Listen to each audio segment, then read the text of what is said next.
I didn't think much of the calendar invite at first. Strategy review, 10:30 a.m., 4th floor east. Clean, corporate, almost polite. Except it was my birthday. And except for the fact that the 4th floor east had been sealed for months during renovations. I've been through enough corporate firings to know they always disguise the knife as a handshake. My name's Grant Halden, compliance strategy lead. 15 years at Halvix Corporation. I'm the guy they call when the risk profile's shifting, but no one wants to say it out loud. Most people don't notice me until they need a clause, a trail, or someone to blame. That Tuesday morning, I noticed everything. The invite was odd. No sender name, just sent on behalf of HR, no agenda, no team, just me. Still I showed up, pressed shirt early, audit binder in my bag. I remember the way the hallway sounded different, quieter, like even the air was bracing for impact. The elevator opened on a floor that still smelled faintly of paint thinner, and there she was. Kendra Vale, the CEO's daughter, recently promoted to strategy director, my skip-level manager on paper. In practice as a well-dressed storm, I had quietly been containing for 11 months. She was already seated, legs crossed, phone upside down like she cared. There was no coffee, no handshake, no birthday greeting. Just a sealed white envelope on the table between us, like a placeholder for dignity. To her left, Marion Bell, director of HR, eyes flat, posture cautious. I knew that look. She wasn't here to facilitate. She was here to observe. I sat down slowly, not speaking. Kendra didn't speak either. Marion cleared her throat and started reading a script I'd probably helped revise 3 policy updates ago. Grant, thank you for joining us. We just wanted to review some recent developments regarding your role alignment and organizational changes. But the words didn't matter, because I saw it, a printed agenda tucked under her clipboard. Subject line: employee conduct review. Immediate restructuring consideration. Not performance, not delivery, not audit quality, conduct. It hit me in the sternum. I thought about the small cupcake my assistant had left on my desk, the blue icing, the candle she didn't light because she knew I hated attention. I thought about the gift from my daughter in my car, still wrapped with a sticky note that said, "Just open it late. I love you." And I thought about the binder in my backpack, 6 months of carefully logged anomalies, conflict avoidance memos, email trails. The kind of file you never bring into a meeting like this, unless you've already decided something's off. Kendra sat there not saying a word. She didn't need to, because this wasn't about performance. This wasn't about policy. This was about a silent rejection I thought we'd moved past months ago, and her finding a way to mask it in protocol. She was daring me to make it personal, to crack, to break character. But the thing about working in compliance is, you learn to play the long game, and I wasn't done yet. Before I dive deeper, comment where you're watching from, like and subscribe, because the real story doesn't begin with what she did that day. It begins with what I didn't do next. Back when Halvix still felt like a place worth protecting, I used to keep a quote taped to the inside of my drawer, just a sticky note in fading ink. The quiet ones don't forget, they document. It wasn't about revenge, it was about order. When I joined in 2010, we were maybe 200 employees, mostly mid-market logistics and data operations. No press releases, no egos, just grind. I came in as a junior policy analyst, worked nights. Took notes in meetings no one thought I was listening to. Eventually, I rewrote our entire vendor contract language, quietly, no credit needed. That's how it worked back then. You didn't get noticed unless something exploded. I made a career out of making sure nothing did. I'd meet with our offshore audit team at 3:00 a.m. once a month, because time zones don't care about your bedtime. I once pulled 3 weekends straight, helping IT scrub a payroll override breach no one ever knew happened. No headlines, no awards. But every time we dodged a lawsuit or kept a clause from falling into the wrong hands, I'd drive home thinking, this is the part of the company nobody claps for. And that was fine. It was enough. Until the acquisition. That's when the DNA started to change. Suddenly, glass walls replaced real conversations. Departments were renamed labs. People stopped proofreading emails before sending them to legal. And then Kendra Vale arrived, parachuted into a strategy director title at 32. The kind of title they give you when the CEO wants to show the board he's thinking about succession without actually saying it. She was polished, no doubt. Impressive on paper, but something about her timing didn't sit right. She shadowed our ethics committee meetings, asked oddly specific questions about policy bypasses, and started showing up uninvited to contract renewal calls. I remember one moment clearly. We were reviewing a subcontractor file for a firm with known lobbying ties, sensitive stuff, red flags. I flagged it in the system and left a note recommending legal review. She deleted it, no explanation, just gone. I didn't say anything that day. But that night I made a copy of the deleted audit log and saved it to a private folder. Not out of paranoia, just habit. I didn't trust her judgment. What I didn't realize then was, it wasn't her judgment I needed to worry about. It was her intent. A few weeks later, she cornered me outside the Q3 planning dinner. Everyone else had already gone home. I'd stayed to collect the leftover paperwork. She leaned against the conference table with a half smile and said, "You know, Grant, you're not like the other men here." I laughed. Not because it was funny, but because I didn't know what else to do. Then she said it. "Maybe that's why I like you. There are lines that don't need to be crossed loudly to change everything. Some are whispered, some are just implied, but they leave a mark all the same." I didn't report it. I just changed the subject, walked away and buried it under 400 pages of risk management checklists. And maybe that was my mistake, because over the next 2 months, things started disappearing from my shared folders. Meeting invites went to consultants I'd never met, and my quarterly summary, the one I always sent to Graham directly, was suddenly rerouted to Kendra for filtering. I didn't push back, not yet. I just updated the binder. I didn't need her to like me. I needed her to remember what I kept track of. I didn't know then that she'd try to fire me, and I didn't know it would be on my birthday. But I was starting to understand something that chilled me deeper than any email could. She didn't care about the rules. She cared about what she could get away with. And in the silence between her smile and my rejection, she made a choice. She just didn't realize I had already made mine. I didn't want to believe it at first. Maybe she was just drunk. Maybe it was the champagne talking. Maybe I'd misread the way Kendra leaned in too close at the board dinner, the way her hand grazed mine when she passed the dessert, or the way her laugh got a little too loud when I made a dry joke about margin volatility. But I knew, and the worst part was, I think she wanted me to know. It started about 6 weeks before everything unraveled. We'd just landed a high-priority audit from the State Procurement Board, a full compliance review of 3 years' vendor logs. I'd run that division clean. My systems, my team, my binder. The one with every traceable authorization flagged and signed. Graham's CEO, Graham Vale, had called me personally to lead the prep. "We need our sharpest eyes on this Grant. You're the cleanest operator we've got." He meant it. Or at least I thought he did. Kendra wasn't even supposed to be in the loop. She worked in strategic partnerships, whatever that meant. It was the kind of title you invent for someone who's untouchable by HR. I'd seen it before. Legacy roles, vanity roles, usually harmless. But the second this audit got hot, she inserted herself. First, it was just questions, little ones. "Hey, Grant, can you walk me through the Procure Pro vendor trail?" Or, "Why did we sunset Sigma Edge last quarter?" Then came the visits to my floor, the fake curiosity.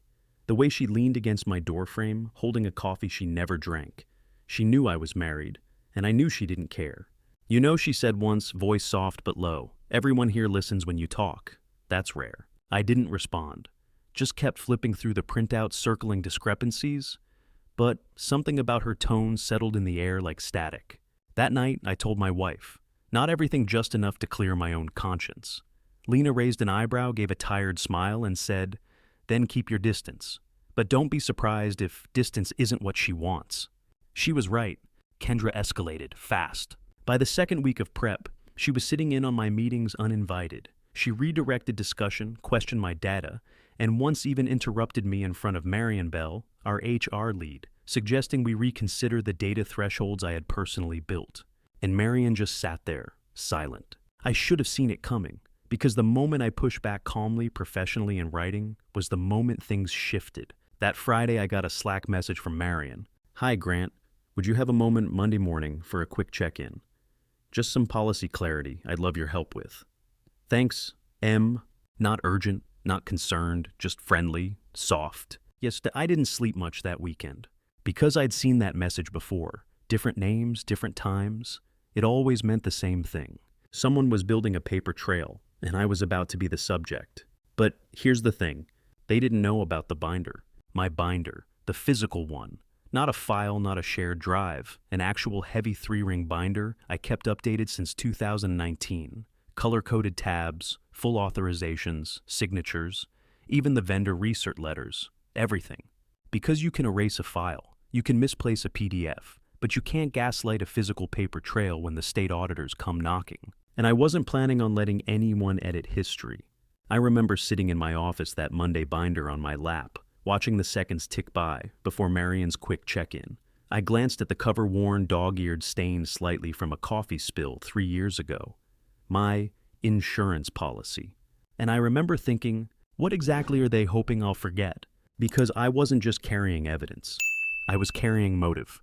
And as I walked to HR that morning, I finally stopped pretending this was a misunderstanding. Someone wanted me out. Someone wanted my silence. And someone somewhere in that building had made the mistake of assuming I'd let this happen quietly.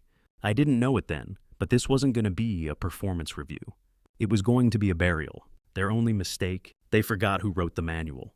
But I didn't forget what Kendra said to me 2 days before the audit meeting alone, off the record late at night, something no compliance officer should ever hear from the CEO's daughter. And that's when I knew how far this was really gonna go. I noticed the change in her tone before I ever saw the calendar invite. It was during a budget review call. Kendra corrected me twice on line items she hadn't even touched until the night before. Then she leaned back, smiled, and said to the room, I guess some people just aren't adapting to the new leadership model. Everyone laughed, including Marion Bell. But it was the slack that really told me where this was going. Hey, Grant Marion, and I want to sync on org alignment for Q3. 2:15 tomorrow, conf room E. No context, no doc. Just the kind of message that feels clean on the surface, but you can smell the setup underneath.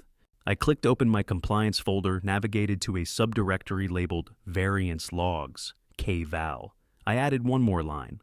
By morning, I'd printed 6 pages and clipped them behind the July section of the audit trail binder. Kendra never saw it, but I knew someday she might. Marion opened the meeting with that performative kindness HR reps learn in year 2 of their careers. Grant, thanks for joining us. This is more of a check-in than anything formal. Just want to make sure you're feeling aligned with Kendra's leadership direction. Translation. This is your warning. Smile for the camera. Kendra sat across from me, legs crossed, face blank. Not angry, not smug, just rehearsed. She slid a printout across the table. 3 bullet points. 1 missed deadline on the Brentwood vendor transition. 2, breakdown and escalation protocol on the logistics compliance review. 3 demeanor concerns raised by a colleague. I blinked once. The Brentwood delay had been triggered by her unapproved changes. The logistics issue was a misrouted doc caused by her assistant forwarding a non-final version. And the demeanor concern, that was the vaguest HR red flag in the book. I looked at Marion. Who exactly raised the concern? She smiled almost apologetically. That part's confidential. Of course it was. I could feel my jaw tightening, but I didn't bite. Because this wasn't her move. It was her warm-up. The kind that lets you test how much resistance you'll face when you actually go for the throat. I exhaled, slow, measured, then nodded. Appreciate the feedback. I'll document my side. Kendra raised an eyebrow, but Marion nodded too quickly. Perfect. We'll follow up via email for confirmation. I stood, tucked the binder under my arm, and walked out. Not fast, not dramatic, but something had shifted. Not just the power balance, but my internal threshold. There's a line where you stop trying to correct the lie and start preparing for the truth to explode. I went back to my desk and opened a side channel with Diana Keller. You might want to take a look at Q3 org changes. Things are about to get performative. She responded in under 5 seconds. Copy. Let me know when you want to talk off-grid. It wasn't a promise, but it was a flag. That night I stayed late. Not to catch up, but to catalog. Slack messages, time-stamped vendor threads, sign-offs, expense routing trails. At 8:13 p.m. I inserted the final page and closed the binder like sealing a vault. Maybe the worst part was knowing how easy it was for her. Just a few lines, a few quiet whispers. And now HR had it on file that I was struggling to adjust. I sat back in my chair and whispered out loud. So, this is how legacy gets rewritten. And the crazy thing, I wasn't angry, not yet, because I'd built enough systems at Halvix to know one simple truth. Every false record leaves a trace, and Kendra had just started creating hers. I'll never forget what Diana said in our brief hallway pass the next day. She didn't stop walking, just muttered as she passed. She thinks this ends with your file, but she forgot you wrote the damn policy. That was the moment I realized I wasn't playing defense anymore. I was just waiting for her to hand me the match. Because next, she wouldn't just twist the knife. She'd go for the kill. And that was exactly what I needed. She thought that binder was just for audits. She had no idea what I'd hidden in Section D. It was the kind of silence that wasn't empty. It was waiting. That Friday morning, I walked past reception carrying the black binder I hadn't touched since the week Kendra started calling me "Sir" in public and "Coward" in private. She wasn't in yet, but Marion Bell was. I caught her reflection in the glass outside the executive wing, watching me approach with the kind of stillness you see in HR right before someone gets walked out. She offered me a tight nod, and I gave her the same in return. No words, just protocol. I didn't go to my desk. I went to Conference B and dropped the binder dead center on the table. Diana Keller walked in 10 minutes later for her scheduled check-in. She paused. "That yours?" she asked, nodding toward it. I looked her in the eye, only if someone opens it. She didn't smile, but her eyes stayed on mine a second longer than usual before she sat. Diana had spent most of the last month tiptoeing through the absurdities Kendra had introduced into our rollout timeline. Vendor backlogs, randomly reassigned project leads, sudden compliance hurdles no one could explain. And Diana was no fool. The binder had started as a paper trail, nothing more. 6 months back, after I discovered Kendra altering metadata tags on operational audit entries without archiving versions, then denying it. When I confronted her, I began documenting quietly. Printouts, meeting summaries, reconciliations between what was said and what was sent. At the time, I didn't think I'd need it.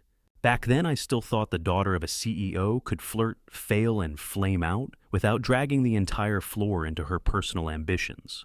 But ambition has gravity. By the time I realized she wasn't just sabotaging workflows to impress her father, but deliberately trying to bury my protocols after I turned her down, that binder became a firewall.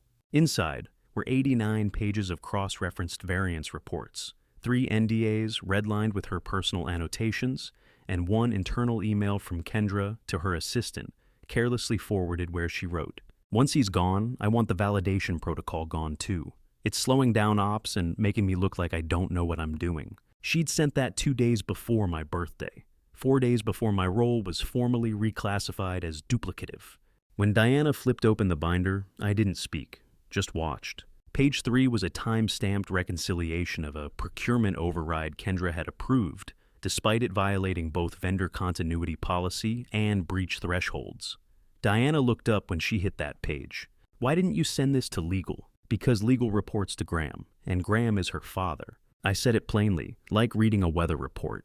That was when Diana said it, one line, quiet, measured. "Then let's make sure the weather changes before the storm hits." She didn't ask to keep the binder. She didn't have to.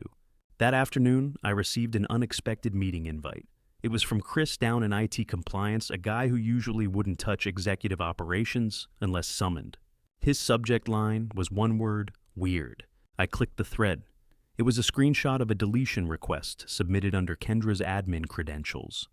The target and archived metadata chain tied to our milestone validation system. Timestamp 2:12 a.m. Location internal login, but tagged to her fiancé's apartment. The system had flagged it as a non-standard hour from a mobile proxy. But more importantly, it had triggered something I'd embedded months ago, my own failsafe. A mirror node buried inside the legacy repository that cloned entries if access patterns exceeded threshold anomalies. It was working quietly, but it was working. I replied to Chris with 2 words, "Looks valid." But that night, I printed that email and tucked it into the back of the binder. The next morning, Marion Bell stopped me by the elevators. She didn't speak at first, just handed me a folded sheet of paper, an anonymous HR tip log I'd never seen. "Someone filed this last night," she said. Normally I'd dismiss it, but the log entry was short, but devastating. "Check internal vendor approvals between KV and RM. Grant Holden tried to stop it, then she fired him." I looked at Marion. She didn't blink. "You and I don't need to like each other, Grant," she said. "But this smells like exposure." I nodded. What I didn't tell her was that page 12 of my binder already included a PDF of the vendor communication trail. It had a red post-it on it. 3 words I'd written back in April, just in case. Looking back, I think I always knew she'd come for me eventually, but I don't think Kendra ever expected I'd already be waiting. And the thing is, I was done reacting. From here on, I'd just let her play offense. The binder would do the rest. Next Monday, Diana would bring it upstairs. And the moment she reached the yellow tab marked Phase 3 Protocol Obstruction, that's when it would all begin. She opened the binder on a Wednesday. Not in a boardroom, not in private. Right there at the edge of the quarterly vendor review, with a dozen executives within earshot and Mary and Belle 2 chairs away, pretending not to watch. Kendra Vale flipped the first page like she was reviewing a brunch menu, until her eyes hit the highlighted section under Vendor 0441C, Berwyn Acquisitions. Then she stopped. The smile she wore default setting, calibrated for cameras and charm, flickered. I saw her jaw twitch almost imperceptibly, but I'd studied enough body language in compliance briefings to catch the slip. She didn't know what she was looking at. Yet, page 2 clarified it for her. The unlogged disbursements, the missing vendor tax ID, matched the fact that Berwyn had billed $240,000 over 6 months under 3 different purchase order aliases. I had flagged it quietly in the metadata, and I had left it right where she could find it. I didn't need to shout. I just needed her to read. She closed the binder too fast, like it burned her fingers. This isn't relevant to today's session," she said too brightly. Marion's head tilted slightly, a small signal. She had seen the reaction, and she knew panic when it wore a blazer. Kendra glanced at me. "Grant, can I speak with you outside?" "Of course," I said. The hallway was colder than I remembered. Probably the AC system rerouted during the renovations last spring before I got reassigned from architecture integration to being ignored. "What is this?" She hissed, binder clutched to her chest, like it might leak secrets onto the carpet. "Is this supposed to intimidate me?" "No," I said. "It's supposed to protect the company." She stared at me like she couldn't quite decide if I was bluffing. These are preliminary discrepancies. You don't have evidence of fraud." I didn't say fraud, I replied. "But the absence of key approvals on Berwyn's invoice stream, that's not interpretation, that's policy. Section 8.2, you signed it, so did your father." She opened her mouth, then closed it again. That was the moment I knew she hadn't read the full policy suite, just skimmed the summaries. That's what happens when you inherit power you didn't earn. You assume everything beneath the surface runs itself. I let the silence hang. Then she said, "If you think you can weaponize this against me—" "I'm not weaponizing anything," I interrupted, calm. "But compliance is a living record, not a favor." I could see the war inside her. The fear was there, but pride was louder. She wasn't going to back down. Not yet. So she pivoted. "You're bitter because I replaced you," she said louder. "This is just payback." "Then prove it. Bring it to Marion, or to your father. Or," I said, stepping just slightly forward, "leave it in your desk drawer until the external audit hits in September. Your call." She stared, breathing hard. For a moment, I thought she might throw the binder at me. Instead, she turned and walked off fast heels, clicking like gunshots down the tile. I exhaled slowly. Then Diana Keller stepped out of the side hall. I didn't know she'd been there, but from the look on her face, she'd heard enough. "You've been busy," she said, folding her arms. "Just careful," I replied. She nodded once. "Come by my office after lunch." For the first time in weeks, I felt the tension in my shoulders ease. That night I sat in my car outside the Halvik's garage and looked at the binder still in my lap. Kendra hadn't taken it with her. Maybe she thought it was safer not to be seen holding it. I remembered a moment 3 years ago, my daughter's birthday. I had pulled an all-nighter finishing an integration rollout so I could be home by 6 p.m. Kendra had just joined the company. She texted the team at 5:45 asking for a surprise debrief. When I said I couldn't stay, she replied, "Is this job or your daughter's party more important?" I never forgot that line. Some moments stay folded inside you until the right storm brings them back to the surface. I stared down at the audit trail binder, tabbed, flagged, and quietly deadly. It wasn't just a compliance document. It was the paper trail of every time they called me obsolete. I don't know who needs to hear this, but sometimes revenge isn't loud. It's methodical. It's compliance. It's being able to look someone in the eye and say, "I didn't break the rules. I just followed them better than you ever did." If you've ever lived that quiet truth, where being underestimated became your sharpest weapon, hit like and subscribe. I want to hear your story. The next morning, a new memo hit the exec inboxes. Subject line: Internal Vendor Review, Acceleration. Immediate action required. Signed by Diana Keller, EVP, Risk and Ops. Copied to Graham Vale, CEO. Not copied, Kendra. And I knew then something was about to fall. Hard. And I wasn't going to stop it. The conference room was all glass and angles. Cold, corporate, impersonal. But what happened inside would never disappear. Not for any of us. Marian Bell sat with her back straight, hands clasped, doing her best impression of HR neutrality. Kendra Vale, though she wasn't hiding anything. She leaned back in my old chair like she owned the building, legs crossed, tablet glowing, still wearing the silver necklace I remembered from her graduation party, the one she never earned. I stood at the edge of the table, no folder, no script, just the audit trail binder in my left hand. Grant Marion said, gently, "You understand that as of this morning, your access was formally revoked, pending the closeout review of the software discrepancy in..." I raised my hand slowly, not to interrupt, but to place the binder on the table, softly, precisely, like evidence. Kendra didn't look up. "Is that supposed to mean something?" "It's not for you," I said. "It's for Marion. Page 23. She hesitated, opened it. Page 23 is the internal compliance memo I sent to your father, Graham Vale, last September. It outlines the access protocol override you pushed through while still a contractor, not an employee, not even cleared under NDA. Marion blinked, then turned the page. Another document. This one had a signature, Kendra's, scribbled like she thought no one would ever check. Kendra's smile tightened. That memo was buried months ago. No, it was archived, I corrected. The system didn't delete it. You just didn't know how deep the retention layers go. I designed them. That was the moment. When she realized I wasn't bluffing, when Marion's mouth parted just slightly and she glanced down to the footer of the document. Timestamp. Internal hash code. My clearance number. "You don't want to do this," Kendra whispered. "You're bitter. That's all this is." I shook my head. "No, Kendra. I'm finally calm."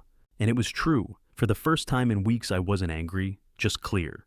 What they didn't know, what I hadn't said until now, was that this wasn't just about the job.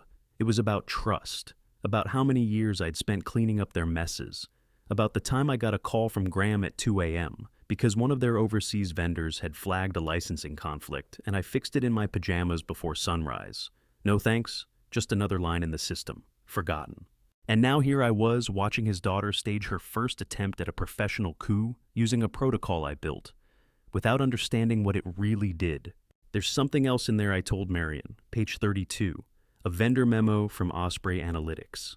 She flipped, paused. It was the memo confirming that Halvix Corporation's internal compliance tools had been flagged for inconsistency, specifically tied to the Vale Access Initiative. The phrase Kendra had named herself in the back-end metadata, just signed it like it was a birthday card. Page 32 is the reason this entire room exists, I said, and why you'll need to alert legal before the week is over. For a moment, no one said anything. Then Marion whispered, "How long have you had this?" "Since the night she locked me out of the sandbox environment," I said. The audit trail was built to record everything, even executive overrides. Kendra stood up fast. "This is blackmail." "No," I said. "This is documentation, the kind that doesn't go away just because you want it to." She stepped forward. For a second I saw the same look she gave me that night on the rooftop when she asked if I wanted to go back to her place to celebrate. I said no. She never forgot, never forgave. And now she was realizing just how deep that answer had gone. I didn't need revenge. I just needed her to see me as more than a stepping stone. That was the real betrayal, not the firing, not the audit, but that she never saw me as anything but a problem to remove, just like a bad line of code. Before I left, I turned back to Marion. "I'll be forwarding my counsel's contact later today, just so there's a clear channel for the internal review. I'd recommend your team begin redacting Kendra's override access history before Osprey's compliance team pulls their timestamp exports." Grant Marion said, carefully, "You understand the implications of this?" I nodded. "Oh, I understand it better than anyone. Some of you know what it's like to be buried by someone who doesn't understand the thing you built. To watch them sit in your chair, speak your lines, wear your work like a costume. I didn't scream. I just opened the binder. If that hits you somewhere deep, hit like. Share this with someone who knows what that's like. And stick around." As I walked out, I didn't look back. But I did glance at the glass. And in the reflection, I saw her still standing, frozen. Not sure which piece of the trap she'd just stepped into. And that was the gift. Not the binder, not the memo, just the moment she knew. Next, well, the system had a few more surprises. It started with a whisper in the compliance channel, something about a backdated invoice surfacing during a vendor audit. Nothing explosive, just a flicker of smoke. But by Wednesday morning, that flicker had turned into something else. I was in the break room heating up a stale breakfast burrito when I saw Marion Bell storm past the glass corridor with two other HR managers in tow. None of them looked up. I've seen that kind of walk before, half crisis, half cover-up. By 11 a.m., Slack was crawling with passive-aggressive silence. The executive team calendar showed a last-minute board liaison briefing, and someone, probably by accident, pushed a retention freeze notification into the general channel before it was pulled 30 seconds later. But the damage wasn't internal anymore. That same afternoon, Halvix Corporation's name appeared in a post on TechInsure's regulatory leak tracker. Just one line. Unconfirmed potential internal controls breach flagged at Halvix. Watch Q3 filings. I didn't forward it. I didn't have to. By Thursday, vendors started asking questions. Procurement had to pause 2 of our overseas equipment contracts due to documentation gaps. I overheard Diana Keller on a call with legal saying, "We can't accept delivery if we can't verify chain of custody." That's not me being difficult. That's Compliance 101. She wasn't talking to me, but she made sure I could hear it. Graham Vale finally returned to the office that day. He looked 10 pounds lighter, and not in a good way. He went straight to his corner office and stayed there, for hours, just him and the binder. It was sitting on his desk when I passed by. The audit trail binder. The same one I handed to Marion over a year ago. The same one Kendra scoffed at when she told me I was too rigid for a modern workplace. Now, it sat between Graham and the window like a loaded weapon. And still, I hadn't said a word. I was walking to the parking lot when my phone buzzed. A message from Diana Keller. "We need to talk. Not HR, just you and me. Friday, conference room, C, bring the red binder." I stared at the message for a long time. I hadn't seen the inside of conference room C since the week Kendra pushed through my performance reassessment.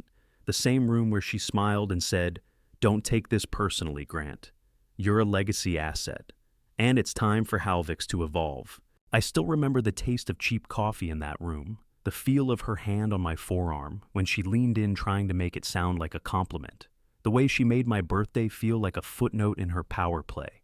Now the tone had shifted. No one dared look me in the eye by Friday morning, not even Marion, especially not Marion. I passed her in the elevator, and her lips tightened like she was afraid I might say something. I didn't, because I didn't need to anymore. The weight had shifted, not publicly, not loudly, but decisively. Halvix was bleeding from a place it couldn't bandage, from the inside, quiet, systemic, and traceable. Every misstep, every falsified compliance sign-off, every favoritism-fueled exemption, all lined up in that binder like dominoes. And it had started to fall. Was I proud? No, not proud. But I was clear on why I never let her touch me. Clear on why I built a paper trail that outlived every meeting. Clear on why you don't betray someone who knows where the locks were installed, because they probably built the keys. And just before I left my desk to head into conference room C, I opened a drawer and pulled out a clean folder. Inside a single sheet, an addendum clause Kendra had digitally signed, giving her discretionary override on vendor approvals. She never read it. She thought power meant exemption. But in compliance, power means liability. And I was about to show Diana exactly where the fault line began. Would it be enough to finish what I started? That depended on how much more they tried to hide. But one thing was certain. Halvix wasn't just breaking. It was about to be audited from the inside out. The first sign came quietly. An internal memo forwarded to someone it shouldn't have been. A junior finance analyst flagged an invoice trail connected to a vendor account Kendra had approved without dual signature. Standard policy. Normally, it would have been a slap on the wrist if it had stopped there. But nothing about that trail was normal, because the flags weren't just in accounting. They were embedded in compliance logs I'd manually bookmarked months ago using my access quietly right before my suspension. A thread of anomalies, each tagged with a red label, overlapping timelines, conflicting authorizations, irregular procurement routing that bypassed Marion Bell's required audit stamp. I watched the dominoes fall from the outside, not with glee, just a quiet, practiced patience. Like a man watching a storm he already measured coming in. The kicker, it wasn't even me who pulled the lever. It was a system alert tied to an outdated but still active compliance condition I'd written back in Q3 of last year. Clause 4.8b. Any override of dual auth vendor routing without attached digital validation shall trigger internal legal audit if connected to flagged entities. I never deactivated that clause, and Kendra didn't know it existed. When the legal oversight group opened a preliminary case file, things moved fast. Not because of me, because of the same system I'd built for Halvix Corporation's own integrity. The audit trail binder appeared again. Not in my hands this time. It showed up on a walnut boardroom table during a Thursday morning closed-door review. I saw it in the background of a photo in a forwarded Slack thread. Thick, taped, labeled. Same one I left on Marion Bell's desk the day before my birthday. I don't know if Kendra ever touched it before that day, but someone did.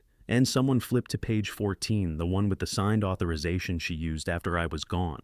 The one that didn't match the metadata of the original file in the compliance archive. It looked small, but in context, it was forgery. That was the word floating around by Friday. I sat in my living room that evening, lights low, watching the sun cut across the rug, while the Slack screenshots poured in. Diana Keller had quietly kept me in the loop, never forwarding, just quoting. General Counsel is in one message read. Then Marion's asking for old vendor threads. The weight in my chest wasn't victory. It was inevitability. You don't fake policy. Not when it was built by someone like me, someone who never stopped tracking the system even after they pushed him out of it. There's a moment right before a storm fully arrives when the air feels still, even gentle. That's how it felt on the phone when Graham Vale called me. He didn't ask any questions. He just said, "We may need to revisit what you left behind." I didn't respond. I just reached down, opened the drawer, and slid my hand across the smooth surface of the second binder, identical to the first. There were 2 copies. And Kendra never knew. The real storm hadn't hit yet, but the board was watching now. The silence around her was starting to change. And I had just been invited back into the room. The email came from Graham Vale's office, but the meeting request came from someone else entirely. Diana Keller. A name I hadn't heard since the Atlanta conference 2 years ago, when she was still the company's ethics officer. The only one who ever called out discrepancies in the Vale family's pet projects, before she got quietly transferred to special strategy and vanished from the org chart. Now here she was, asking to meet in person. Discreetly, her assistant noted. So I arrived early, no tie, no laptop. Just the old gray folder I used to carry when I was rebuilding the onboarding system years ago, before Kendra ever stepped foot in this building, before she decided I was a liability. Diana didn't waste time. They know, she said. Closing the door behind her, she handed me a document, legal letterhead, internal memo copy. This is the board's formal review notice for Graham, and an amicable separation plan for Kendra. She doesn't know yet, but she's being moved out. I nodded slowly, and she tapped the folder between us. You built the compliance layers that caught this, not just the spending irregularities. The policy overrides the vendor kickbacks, the phantom headcount in Shanghai. You flagged everything, quietly, but thoroughly. Protocol 17, I said almost reflexively. We wrote it after the Singapore breach. And no one but you ever enforced it, she replied. Graham doesn't want a lawsuit. The board doesn't want headlines. What they want is you. Back. Quietly. As interim director of internal operations. With full discretion to rebuild. I sat back. That offer should have felt like oxygen, like vindication. But instead, I felt something else. Not anger, not pride, just the absence of something I used to care about. I have one condition, I said. She raised an eyebrow. This doesn't come with a gag order. I won't go to the press, but I won't lie for them either. I'll clean up the mess, but I won't pretend I didn't see who made it. She nodded, slowly. I'll make that work. There was a long pause. You know, she added almost softly, Kendra thought you'd fold, that you'd beg for your job. She said you were emotionally fragile but obedient. That was her phrase. I laughed. Not because it was funny, but because it was familiar. She said the same thing I murmured when she asked me to have dinner with her. A week before, she fired me. Diana blinked. I didn't know that. Didn't need to, I said. That's why I said no. For a moment, the room was still. I'll send you the onboarding access by 5 p.m., she said. We start Monday. As she stood to leave, I looked at the old folder again. The worn edges, the faded label. Funny how something so simple could outlast people who thought they owned everything. It wasn't about revenge anymore. It was about clarity. Who built the system, and who broke it trying to bury me. They thought I was done, but the audit trail wasn't finished. It took me a full week to open the folder again. The same brown folder I was holding the morning Brielle fired me crease still along the edge where I'd clutched it too tight. Back then, it was just a tool, a backup plan. Now it felt like the only honest thing left from that entire year. Inside were the last printouts I'd ever pulled, anonymized Slack threads, client routing logs, and 4 internal policy memos all time-stamped, all routed to Brielle's inbox months before she greenlit that expansion. She never read them. Or worse, she read them and thought she could bluff past them. By the time the internal audit finished unraveling what I'd left behind, 3 execs had resigned quietly. Not just Brielle, but Dominic, her finance handler, and Karina from legal. They didn't go with statements, no denials, just exits. Like smoke after a short circuit. A junior board member, Shauna Lathrop, someone I used to mentor, reached out a month later. I didn't answer the first time. The second message just said, "Thank you for letting the system speak for itself." I think that hit harder than anything.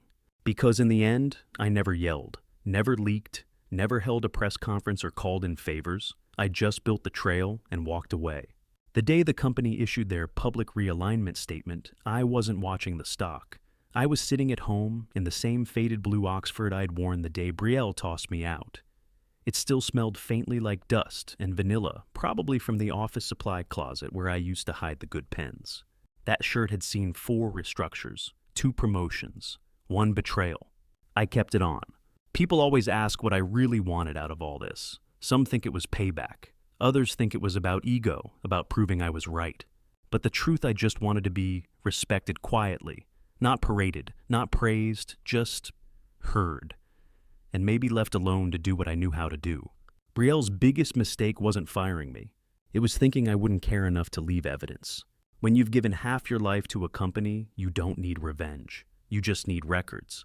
And now that it's over, I find myself walking a little slower, speaking a little softer. I used to think the work defined me. That loyalty was the legacy. Now I think silence can be too. What you don't say echoes longer. And I haven't said a word. Not yet. The HR notice came through a courier standard protocol when legal review is pending. Inside, folded neatly behind a templated apology, was a final audit confirmation signed by external counsel. 3 names were listed under findings under investigation: Marion Bell, Kendra Vale, and Graham Vale. Not terminated, not yet, but suspended pending internal review and third-party ethics inquiry. And me, I was never mentioned, just like on my birthday. Just like when Kendra leaned across that desk and ended my tenure without a second thought. But the difference now, this time my fingerprints were everywhere. Not legally, not traceable, just inevitable. Diana Keller didn't need me to gloat. She'd already sent her message loud and clear when she walked into that executive summit with the full internal report tucked beneath her arm, and a printed spreadsheet of the flag Slack logs mine. Every flag directive, every HR override, every retracted approval. And 1 small annotation in red ink beside the earliest entry initial flag by G. Holden, archived user ID GH01. I didn't burn the house down. I turned on the lights. Kendra had pushed me out like I was disposable. Graham had stood there like a statue. And Marion. She followed the script thinking the system would protect her. But the audit trail binder, the one I'd curated, paged, and digitally mirrored for over 7 years, wasn't a script. It was memory. A quiet, methodical witness. It didn't scream, it whispered, and it whispered loud enough to reach the board. I heard later that the press wasn't alerted to the internal changes. Halvix Corporation didn't want a scandal. Instead, they cited a strategic shift in leadership and quietly removed Graham Vale's executive bio from the homepage. Kendra's name wiped from the directory. Marion's desk cleared by security before noon on a Thursday. And me, I spent that morning with my daughter. We had pancakes. She asked why I seemed lighter. I didn't answer, just watched the syrup swirl and thought about the difference between revenge and restoration. I never wanted to hurt them. I wanted them to remember. Remember the day they rewrote my value in a single sentence. Remember what I built. And most of all, remember that even silence leaves a footprint if you know where to trace it. I still keep the binder, the original, not because I need it, but because sometimes the truth needs a form. A physical reminder that history doesn't belong to those with the loudest voices, it belongs to those who wrote it first. No one sends cards on your firing anniversary. No one lights candles for erased careers. But every year when the calendar hits that day again, I brew coffee. I open the binder, and I read the last line I ever wrote in that system. Access terminated at 6:01 p.m. Audit trail archived. Lead GH01.